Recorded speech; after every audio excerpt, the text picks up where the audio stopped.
Exercise 3.3 question 3 prove the following मधलं 11th example tan theta upon 2 plus cot theta upon 2 divided by cot theta upon 2 minus tan theta upon 2 equal to sec theta. तर आपल्याला prove करायचं आहे LHS side equal to RHS side. LHS side आपण solve करून घेऊ आणि it is equal to RHS हे prove करू. LHS साइडला कोणत्या टर्म्स आहेत तर त्या टॅन कॉट मध्ये टर्म्स आहेत आणि RHS साइडला सेक मध्ये टर्म आहे. इथे अँगल थीटा अपॉन 2 आहे आणि ह्या साइडला थीटा अँगल आहे आणि इथे टॅन आणि कॉट मध्ये प्लस आहे, इथे कॉट आणि टॅन मध्ये मायनस आहे. LHS side equal to tan theta upon 2 plus cot theta upon 2 divided by cot theta upon 2 minus tan theta upon 2. Now tan means what? Sine upon cos. Therefore tan theta upon 2 means sine theta upon 2 divided by cos theta upon 2. Now put here tan theta equal to sin theta upon 2 divided by cos theta upon 2 plus cot theta upon 2.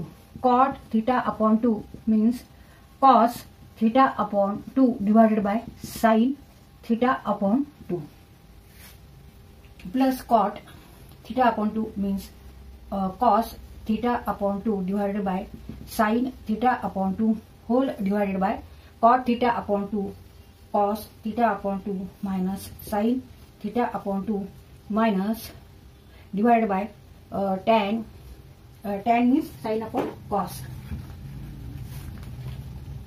sin theta upon 2 divided by cos theta upon 2. आता इथे आपण addition करून घेऊ आणि ते subtraction करून घेऊ.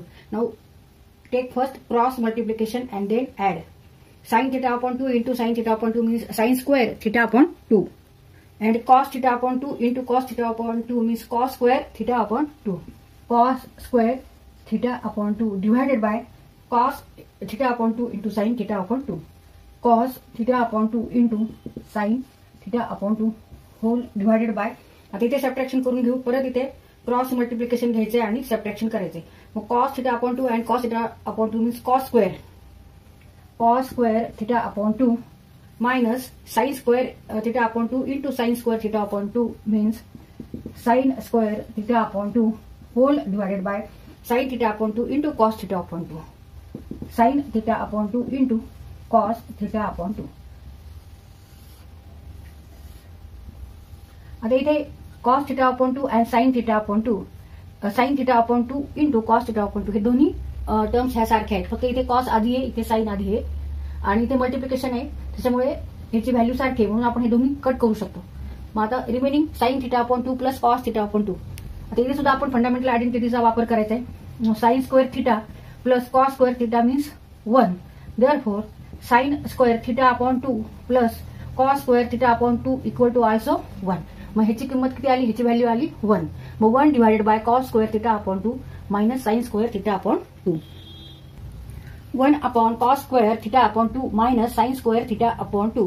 आता इथे आपल्याला डबल अँगलचे ट्रिग्नोमेट्रिक फंक्शन्स ऑफ कोसाइन फंक्शनचं cos 2 theta means cos square theta minus sine square theta इथे याचा उपयोग होणार आहे. Now replace 2 theta by theta and theta by theta upon 2. मग इथे ह्या फॉर्म्युल्यामध्ये आपल्याला रिप्लेस करायचंय. म्हणजे त्याच्याऐवजी काय घ्यायचंय? 2 थीटा हा डबल अँगल, ह्याच्याऐवजी जर थीटा घेतला तर इथला थीटा आपल्याला थीटा अपॉन 2 घ्यायचा आहे, त्याचा हाफ घ्यायचा आहे. आता आपण नवीन फॉर्म्युला तयार केलेला हा replacing 2 theta by theta and cos square theta means theta upon 2 sine square cos theta equal to cos square theta upon 2 minus sine square theta upon 2. म्हणजे इथे काय होणार आहे? Cos square theta upon 2 minus sine square theta upon 2 equal to काय होणार आहे? Cos theta. मग ह्याच्याऐवजी आपण इथे काय लिहायचंय? फक्त cos theta equal to 1 upon cos theta. But 1 upon cos means sec. 1 upon cos theta means sec theta. And it is equal to RHS side. Therefore, LHS side equal to RHS side.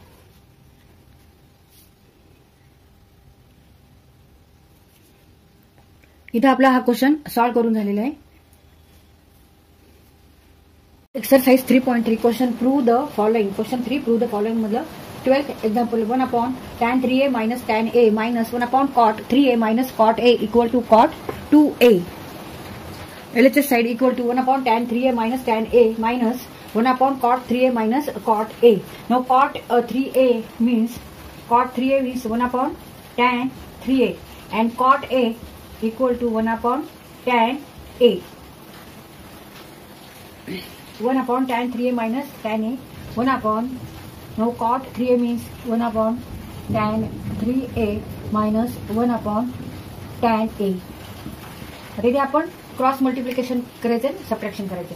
1 into tan A minus 1 into tan 3a divided by tan 3a into tan A equal to 1 upon tan 3a minus tan A minus 1 upon tan A minus tan 3a divided by tan 3a into tan A. आता tan 3a आपण आधी घेऊ, म्हणजे negative tan 3a आपण आधी घ्यायचंय आणि tan A नंतर घ्यायचंय. मग इथे negative become positive.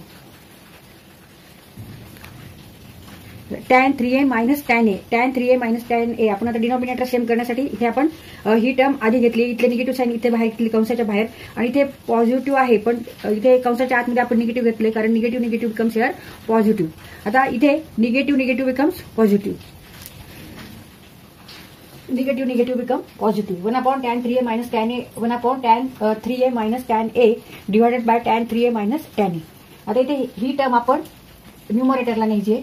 1 upon tan 3a minus tan A आणि ह्या टर्म वर न्यायची, ते प्लसचं चिन्ह, tan 3a into tan A divided by tan 3a minus tan A.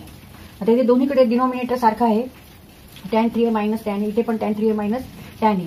मग 1 plus tan 3a into tan A 1 plus tan 3a into tan A divided by tan 3a minus tan A. आता ही पूर्ण term 1 plus tan A into tan 3a ही आपण इथे डिनॉमिनेटरला घ्यायचे आणि ते 1 घ्यायचे इक्वल टू 1 अपॉन ही टर्म आपल्याला 1 plus tan 3a into tan A ही आपल्याला डिनॉमिनेटरला न्यायची. याच्या tan 3a minus tan A divided by 1 plus tan 3a into tan A. आता आपल्याला trigonometric functions of compound angles, तर इथे टॅन फंक्शन आहे आणि ते सबट्रॅक्शन आहे. टॅन ए मायनस बी समजा आपल्याला इथे ए मायनस बीच्या ऐवजी आपण एक्स मायनस वाय घेऊ. टॅन एक्स मायनस वाय हे जर टँजंट, ह्या अँगलचं आपल्याला टँजंट फंक्शन काढायचं आहे. हा कंपाऊंड अँगल आहे, x minus Y is a compound angle. आणि आता ह्याचं आपल्याला टॅन फंक्शन काढायचं, तर फॉर्म्युला कोणता आहे, tan x minus tan y divided by 1 plus tan x into tan y. आता इथे टॅन एक्स बरोबर बघा 3a आहे आणि y equal to here A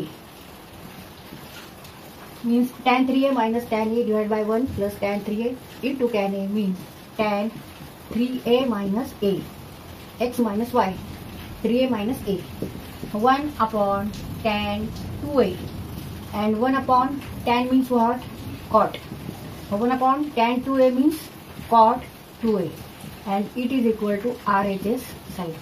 LHS side equal to RHS side.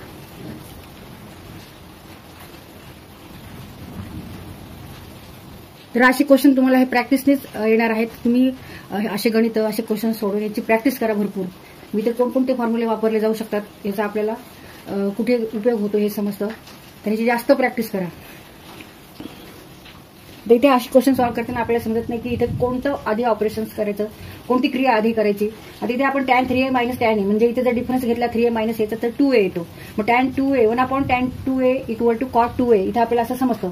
पण मग आता त्याच्यानंतर आपल्याला हा फॉर्म्युला माहित पाहिजे की tan x minus y equal to tan x minus tan y divided by 1 plus tan x tan y. आता हा जो फॉर्म्युला आहे कंपाऊंड अँगलचे जे ट्रिग्नोमेट्रिक फंक्शनचे फॉर्म्युले आहेत ते सुद्धा तुम्हाला पाठ करावे लागतील. मग त्यावरून आपण इथे कॉट 3a मायनस कॉट एचं इथे 1 अपॉन टॅन